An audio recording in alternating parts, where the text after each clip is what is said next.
Hola, ¿cómo están? Buenas noches a todos.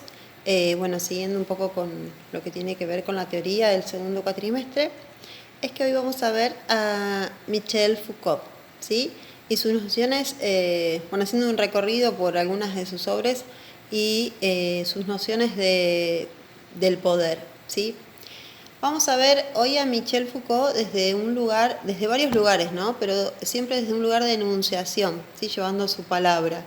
En el primer caso vamos a hablar desde un dispositivo filosófico, dispositivo como esta facilidad de disponer o de poder ordenar el discurso que nos cuenta este autor, ¿sí? También es un hecho de construcción, ya que el poder no es un tema meramente filosófico, sino que es más del orden de la sociología.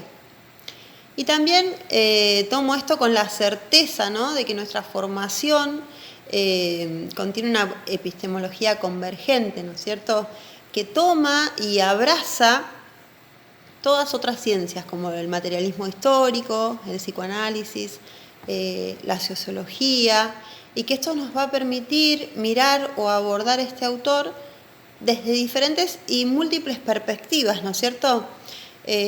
Otra cosa también importante que quiero aclarar es que, teniendo en cuenta que cada uno toma o mira la realidad de acuerdo a su nivel de conciencia o de percepción, es que voy a tratar de contarles la historia de este pensador en un aspecto, por supuesto, muy reducido, ¿no?, ya que podría llevarnos años quizás entender la bibliografía o el pensamiento de este genio pensador, así como los definieron sus congéneres, ¿no?, que no pudo ser encasillado dentro de algún ámbito, sino que su pensamiento se dedicó a interpelar la realidad, quebrando discursos, ¿sí?, contando historias, reformulando hipótesis, ¿sí?, dueño de una personalidad muy versátil. Es entonces que Michel Foucault nació en Francia, en un pueblo llamado Pontiers, el 15 de octubre de 1926, ¿sí?, y fallece el 25 de junio de 1984 también en el mismo país. Fue, entre otras cosas, entonces, como decíamos antes, un filósofo contemporáneo, sociólogo, historiador, psicólogo, crítico de arte y escritor, ¿sí? Entre sus obras podemos mencionar Vigilar y castigar, Nacimiento de una prisión, Microfísica del poder, Las palabras y las cosas y Arqueología del saber, entre otros de sus creaciones, ¿no?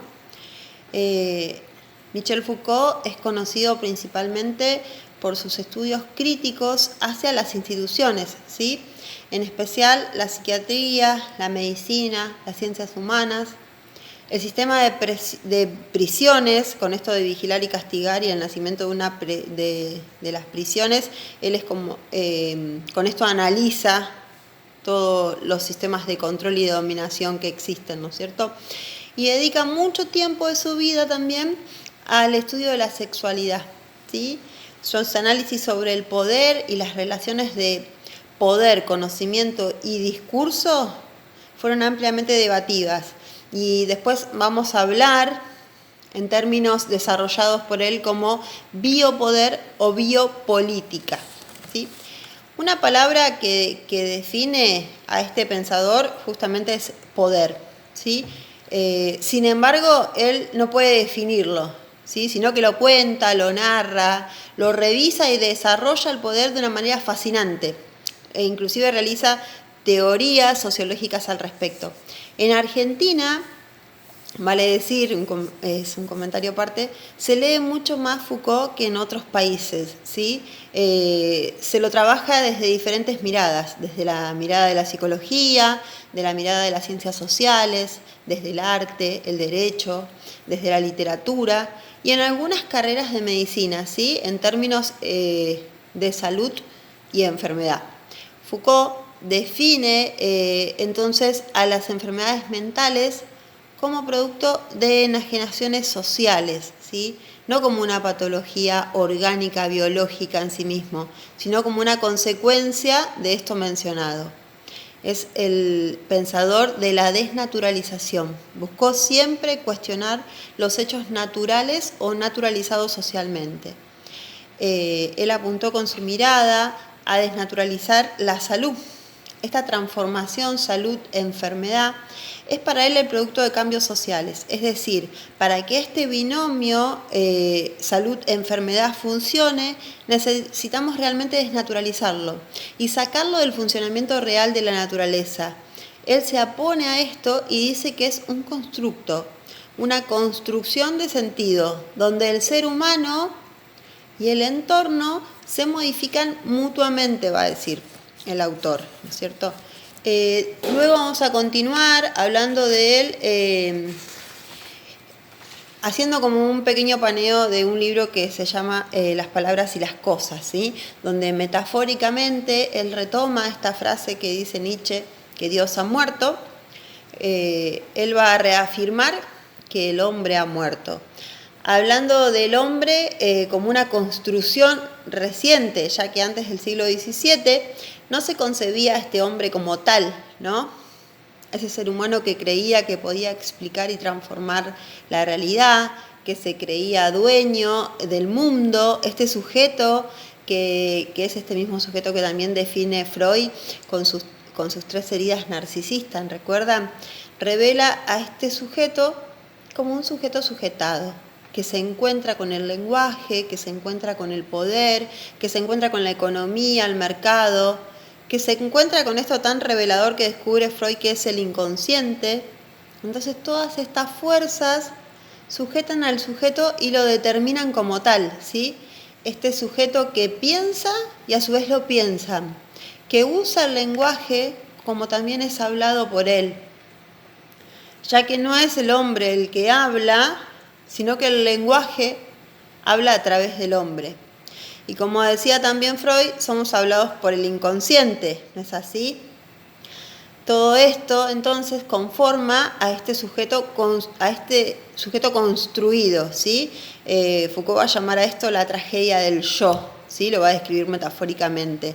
Entonces, este sujeto que no puede salirse de la noción de que es producido y que esto nos normaliza, el término normalizar, que es la palabra que él se va a dedicar a desconstruir, ¿no?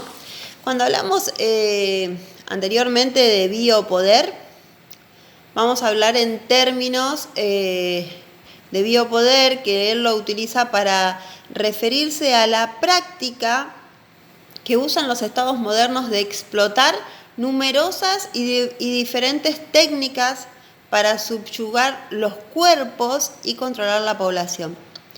Luego el término biopolítica lo usa como una forma específica de gobierno que aspira a la gestión de los procesos biológicos de la población. Esto lo va a pensar él en términos de que la realidad del Estado es en diferentes formas, digamos, una forma viviente, ¿sí? Esta modalidad se despliega sobre el ser humano, en la cual primero se lo pensó como una máquina, ¿sí? Su educación, el aumento de sus aptitudes, el arrancamiento de sus fuerzas, el crecimiento de su utilidad y su docilidad, su integración en sistemas de control eficaces y económicos, todo ello quedó asegurado por procedimientos de poder característicos de las disciplinas que él llama anatomopolítica. Anatomopolítica del cuerpo humano, va a decir, ¿sí? El surgimiento del biopoder absorbe el antiguo derecho a la vida y la muerte que el soberano ejercía sobre sus súbditos en la antigüedad. Y luego, en las sociedades post-Revolución Francesa, aspira a convertir la vida en un objeto administrable. Foucault teoriza también sobre el surgimiento de una tecnología individualizante del individuo que por medio, digamos, de análisis que se le realizan a estos individuos, sus comportamientos y sus cuerpos aspiran a producir justamente estos cuerpos dóciles y fragmentados, ¿sí? En función de esto va a decir que se inventan herramientas como la vigilancia, el control, el conteo del rendimiento o el examen constante de sus capacidades. El desarrollo en el siglo XIX, esto trae la demografía de las estructuras urbanas, el problema de la mano de obra industrial. Todo esto hizo aparecer la cuestión biológica y médica de las poblaciones humanas, ¿no? Sus condiciones de existencia, de hábitat, de natalidad, de mortalidad. Los fenómenos patológicos que tienen que ver con epidemias, endemias, mortalidad infantil, hace que el cuerpo deje de ser una simple metáfora jurídica, política, y en realidad pasa a aparecer tácitamente como una realidad biológica y un campo de intervención médica, ¿sí? Foucault sostiene entonces que dicha metodología busca, en realidad, toma gestión de la vida y de los procesos biológicos, hombre-especie, y asegura que no es tanto para regularla, sino para controlar su disciplina, va a decir Foucault, ¿sí?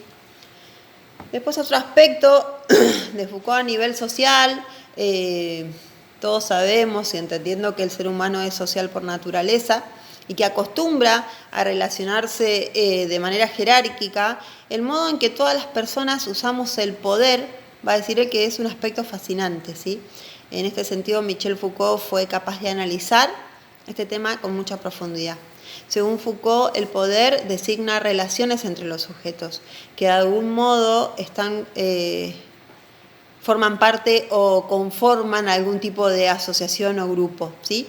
Y para ejercerlo, todos emplean diferentes formas o técnicas de amaestramiento, ¿sí? Procedimientos de dominación y sistemas para obtener la obediencia.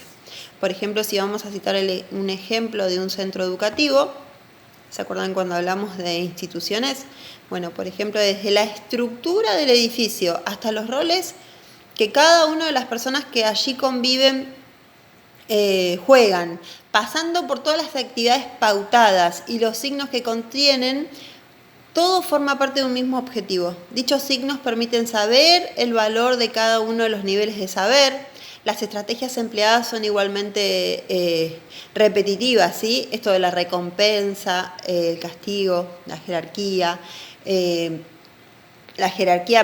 piramidal, va a hablar él, ¿no? La relación de poder busca que el sujeto dominado realice las conductas deseadas, es decir, induce o desvía o facilita, amplía o limita ciertos comportamientos y se lleva a cabo siempre sobre personas supuestamente libres, ¿sí? Y que por ende son capaces de ver afectadas sus decisiones, ¿sí? Va a pensar el poder como politización general de la existencia. Va a decir esta frase él, ¿no? Entender que el poder no es algo que nosotros podemos disponer o no, sino que el poder está en todo. Todo, en el fondo, remite poder. Así como Nietzsche hablaba de cierta voluntad de poder, Foucault va a hablar de relaciones de poder, que están presentes en todos nuestros actos, absolutamente en todos nuestros actos. Entonces, esto supone un hecho político, ¿no? Entonces, ahora bien, nosotros concebidos o definidos como sujetos sociales, como seres humanos que podemos disponer o no del poder, sino lo que nosotros pensamos que es un ser humano ya supone previamente el ejercicio de algún tipo de poder, ¿sí? Somos constituidos, va a decir él, por el poder. Entonces, si nosotros partimos de esto, no es que podemos decidir estar exento de poder o estar por fuera del poder. Por ejemplo, por dar un ejemplo sencillo. Si yo dispongo que en mi casa no se va a ver más televisión porque entiendo que el mundo está mediatizado y el exceso de información genera estrés, agotamiento, sobreinformación, etcétera, etcétera, etcétera. Entonces apago la tele y considero que este concepto a mí me lleva a algo de tranquilidad, ¿no? Haber apagado la tele no impide que el discurso social y mediático se filtre en mi casa. Prenda yo o no la tele, ¿no? Otro ejemplo, también cuando decimos, asimismo cuando pensamos que nosotros tenemos una postura apolítica, por ejemplo, que no tomamos partido de nada, por ejemplo, una docente, ya desde este dispositivo o desde esa disposición que es el aula, en la institución, en la filosofía que tiene la formación, hay poder. El aula en sí mismo es un dispositivo de poder. Yo recuerdo en alguna oportunidad dentro de un grupo operativo hice una pregunta: ¿dónde estaba el poder en este lugar, ¿no es cierto?, en este grupo operativo? Todos se quedaron mirando como si hubiese hablado en chino o como si fuera que hubiese dicho un trabalengua. Sin embargo, mi pregunta es porque en ese ámbito es un lugar donde el poder se juega muy fuerte, ¿sí? El poder existe en la palabra, el poder existe en los silencios, el poder se da en cómo se juegan los roles, el poder está en las escenas fantasiadas, en las escenas que juegan los integrantes. En todos estos espacios habita el poder, ¿sí? El poder más eficiente, va a decir Foucault, es justamente el poder que no se ve, ¿sí? Este poder que se presenta invisible. Foucault habla del poder en forma de normalidad, algo que está tan implícito o tan impreso en la psiquis colectiva que termina volviéndose algo normal, ¿sí? Propias de las estructuras que nosotros mismos creamos y habitamos. Si algo lo destacó a este pensador, si algo hizo una diferencia en el planteo que hace Foucault sobre el poder, lo cual hizo que sus congéneres lo definieran como el pensador del poder del siglo XX, es justamente esta idea de que, o cuestionar esta idea de que hay un ser humano cerrado sustancialmente con una naturaleza propia, ¿no? Que dispone o no, que ejerce o no el poder, siendo el poder algo exterior al sujeto, o sea, siendo el poder ajeno a la subjetividad. Él demostró que no hay una subjetividad previa, que después sale a la realidad y después dice, por ejemplo, quiero amor, quiero comer, quiero ejercer poder, quiero ejercer mi libertad, quiero consumir. Todos estos verbos suponen que el ser humano decide salir y hacer ejercicio de estos verbos. Él, sin embargo, afirma que es al revés. Es la idea de que un sujeto previo, con una naturaleza cerrada, que sale a realizar estas acciones, está constituido en sí mismo por el poder. Para Marx, el poder está también muy presente en la alineación de poder, ¿sí? Como este sujeto reprimido de su verdadera naturaleza y esencia, ¿sí? Foucault va a pensar, yo nací para ser libre, pero viene el poder y no me deja. Por ejemplo, yo quiero ser libre, pero viene la escuela, me serializa y me instituye. Viene la familia y me reprime. Viene Dios y me castra. ¿Sí? A un ser humano que se reconoce con voluntad, con pensamiento y como algo previo. Foucault va a decir nuevamente no. Esto es al revés. Es este ser humano, cuando cree que está siendo libre, este tipo de libertad no es la libertad real, sino es la libertad que nos han hecho creer que nos merecemos. Foucault va a decir que no hay alguien que es engañado. Nos propone una lectura mucho más, si se quiere, anárquica de este pensamiento, ¿no? Plantea de que en realidad salimos de un dispositivo para ingresar luego a otro dispositivo, que hay estructuras previas de poder que disponen de nosotros. Va a decir que todo es poder, que seducir es poder, que negar también es poder, que explicar algo es poder, negar algo también es poder. él va a hablar del poder como algo vinculante entre los seres humanos, ¿no? Como algo ligado intrínsecamente al discurso y a la acción, ¿sí? Entonces, los pocos momentos de libertad positiva, digamos, que tenemos, es el momento que se sale de una estructura para ingresar a otra. Es decir, te sacás una máscara para ponerte otra máscara, ¿sí? Foucault dice que vivimos entre dispositivos y que estos dispositivos nos van constituyendo, ¿sí? Luego, como para cerrar o para sintetizar este concepto de poder, vamos a decir entonces que el poder no le ejerce simplemente un nivel social sobre otro, sino que está presente en todos los niveles de la sociedad, ¿sí? El poder no es algo que se posee, sino es algo que se expresa en actos, ¿sí? Las relaciones de poder implican un discurso englobado en un sistema de creencias, lo cual hace posible que esto genere resistencia. El poder no es una cosa, sino que se da en relaciones. Y por último va a decir que donde hay poder hay resistencia. Luego, para explicar la naturaleza del poder, examina las diferentes relaciones donde existen en todos los niveles de la sociedad moderna ejercicio de poder.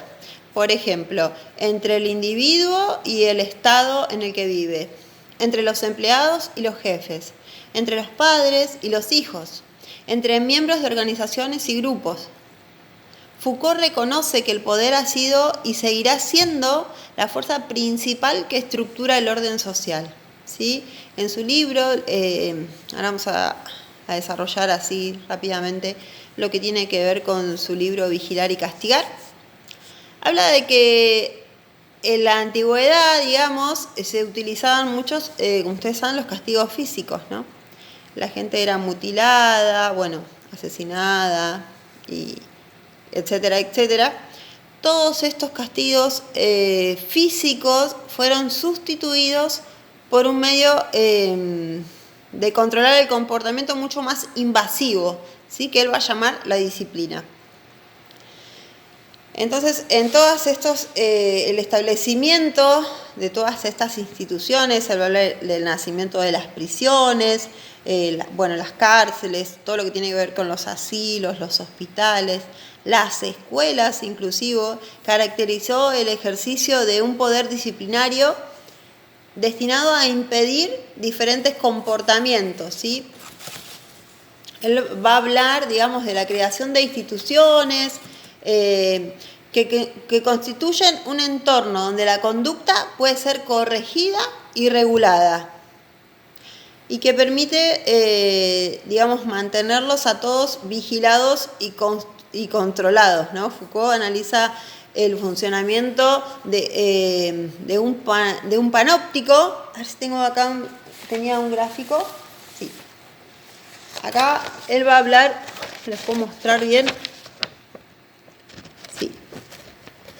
Él va a hablar entonces de este desarrollo de un panóptico, un eficiente diseño de una prisión, ¿no es cierto? Esto estaba constituido por una torre central, desde donde el vigilante puede ver continuamente a los presos, y las celdas están iluminadas a través, digamos, de tal forma que ellos no pueden verlo, ¿sí? Él los controla desde acá y esta luz que refracta hace que ellos no puedan verlo, si está o no está, ¿no?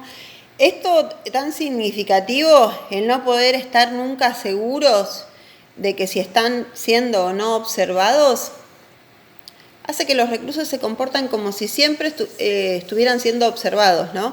El poder ya no se ejerce obligando a las personas por cohesión física, sino por mecanismos que garantizan este comportamiento deseado. Esto no se impone a la fuerza, sino que mediante autoridad que obliga a activar y a actuar a estos individuos de manera determinada, o prohíbe comportarse de un modo diferente. Él va a decir que este tipo de poder, el poder pastoral, lo va a llamar, es un poder omnipresente, ¿no? Se ejerce mediante el control de las actitudes, de las creencias y prácticas de las personas a través de un sistema de ideas que Foucault va a llamar discurso, ¿sí? Este discurso evoluciona a medida que estos individuos lo van aceptando, aceptan ciertas actitudes hasta que estas actitudes se integran a la sociedad y esto define, digamos, lo que está bien y lo que está mal, lo que es normal o lo que es desviado. Las personas regulan su comportamiento a través de estas normas, ¿no? En general, sin ser conscientes de que es el discurso en realidad quien guía su conducta. Bueno, esto es hasta acá la primera parte de lo que tiene que ver con Foucault y su definición de poder. En un ratito voy a subir este video y después voy a subir la segunda parte. ¿Sí? Les mando un abrazo. Hasta luego.